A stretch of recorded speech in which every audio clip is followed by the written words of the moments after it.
আর মাত্র কয়েক মাস পরেই পশ্চিমবঙ্গের বিধানসভা নির্বাচনের কার্যক্রম শুরু হবে। আর এই বিধানসভা নির্বাচনের আগে বাংলা ও বাংলা ভাষা নিয়ে প্রবল চাপে রাজ্য বিজেপি। নির্বাচনের আগে বাংলা ভাষাকে নিশানা করে ভারতের বিজেপি শাসিত রাজ্যের নেতারাই পশ্চিমবঙ্গের বিজেপিকে চাপে ফেলে দিয়েছে বলে মনে করছেন অনেকেই। বাঙালিকে অপমান করা হচ্ছে, বাংলা ভাষাকে অপমান করা হচ্ছে, বাংলায় কথা বললেই তাকে ডিটেনশন ক্যাম্পে আটকে রাখা হচ্ছে।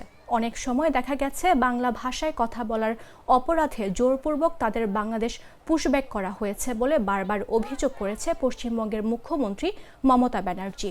এর প্রতিবাদে ভাষা আন্দোলনেরও ডাকও দিয়েছেন খোদ মুখ্যমন্ত্রী মমতা ব্যানার্জি।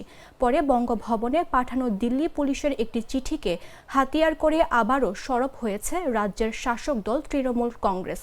সব মিলে বিধানসভা নির্বাচনের আগে বাংলা ও বাংলা ভাষা নিয়ে ঘরে বাইরে দুই জায়গায় চাপে রয়েছে বিজেপি।